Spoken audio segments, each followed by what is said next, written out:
En consultation, il y a deux types de personnes. Il y a les personnes qui ont les lunettes dégueulasses et les personnes qui ont leurs lunettes propres.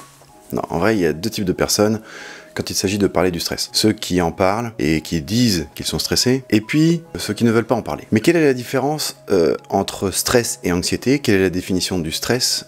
Est-ce que c'est la même chose? Est-ce que c'est pas la même chose? Qu'est-ce que ça veut dire être stressé? Tout ça, je vais y répondre en maximum 4-5 minutes.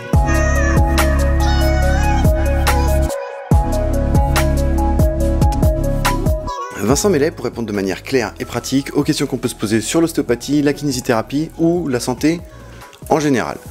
Récemment, je parle de plus en plus de santé mentale parce que c'est ce qui m'intéresse le plus en ce moment. On reviendra à des choses un petit peu plus classiques, un peu plus physiques dans d'autres vidéos.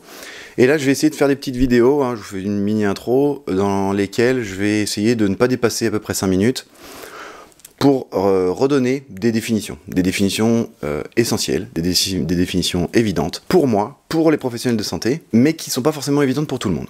Alors quand un patient me dit qu'il est stressé, ou quand une personne dit qu'elle est stressée, qu'est-ce que ça veut dire? Eh bien, ça ne veut pas dire grand-chose. Voilà, fin de la vidéo. Non, en vrai, il y a deux définitions. Une définition qui est une définition, on va dire, très terre-à-terre, et une définition qui parle plutôt du sens figuré, des sous-entendus que ça implique. Première définition, c'est une définition simplifiée, c'est une agression de l'organisme par un agent physique ou psychologique qui peut entraîner un déséquilibre, quelque part, mental ou physique, et qui nécessite un travail d'adaptation. Typiquement, quelqu'un qui me met un coup de pied dans le tibia, c'est un stress. Quelqu'un qui me dit « si tu continues comme ça, je vais aller chercher mon Glock et tu vas te prendre une balle entre les deux yeux », c'est un stress. Donc de manière très terre-à-terre, un stress, c'est une agression. Le stress, c'est l'agression elle-même. Et la deuxième définition, qui n'est absolument pas incompatible avec la première, c'est une tension de l'organisme, une contrainte de l'organisme, avec la précision qui est suite ou face à un traumatisme, un choc.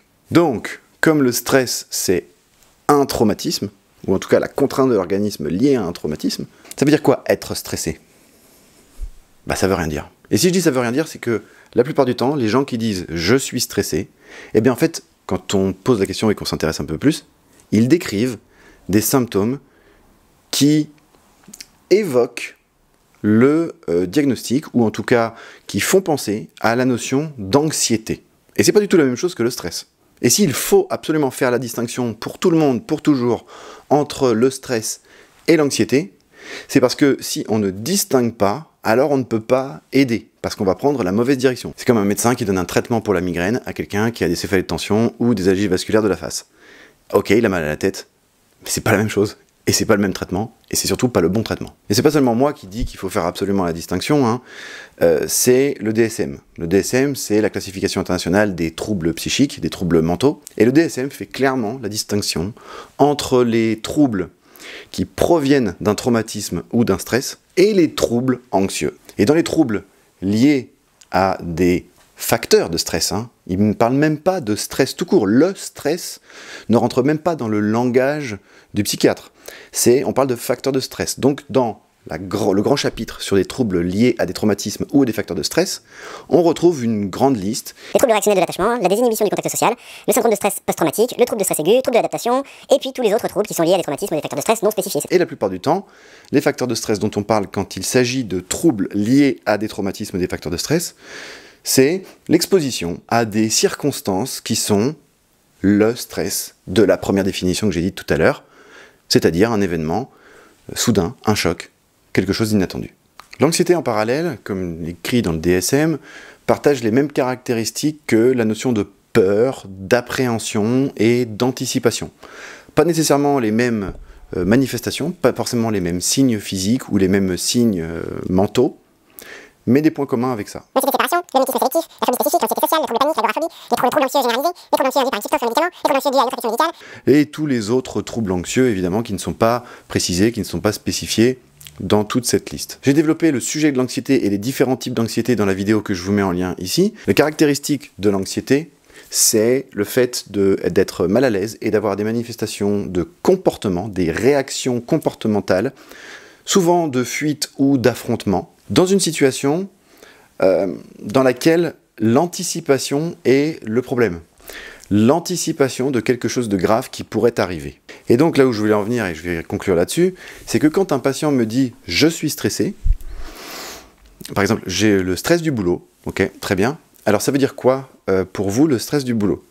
Oh bah parce que je ne suis pas très à l'aise au boulot, je suis obligé de fermer ma gueule par exemple, ou mon boss est assez toxique, ou je ne sais quoi, enfin des trucs classiques malheureusement.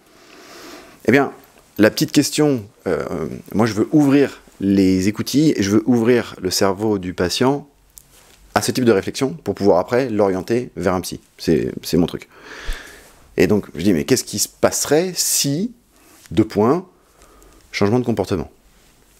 Eh bien là, systématiquement, c'est la peur et c'est une anticipation morbide d'un truc qui pourrait se passer plus tard si la personne était plus sincère, moins en adaptation, moins en train de compenser. Et c'est là où j'explique, si c'est ce cas, qu'on ne peut pas dire « je suis stressé », qu'il vaut mieux parler d'anxiété, alors certains types d'anxiété, etc. Et comme ça, si la personne veut bien réfléchir là-dessus, eh ben, je lui conseille 2-3 numéros de psy avec qui je bosse de temps en temps, ou en qui j'ai confiance, pour qu'il continue à réfléchir là-dessus et trouver des solutions. J'espère que cette vidéo vous aura plu et que ce format un peu plus court est intéressant pour vous. N'hésitez pas à me le dire dans les commentaires. Si vous avez des trucs à dire ou à redire ou des précisions à apporter, toujours dans la courtoisie, j'insiste. Et puis n'oubliez pas de liker la vidéo, de vous abonner surtout. Et puis en attendant la prochaine vidéo, prenez bien soin de vous. Et elles sont toujours dégueu.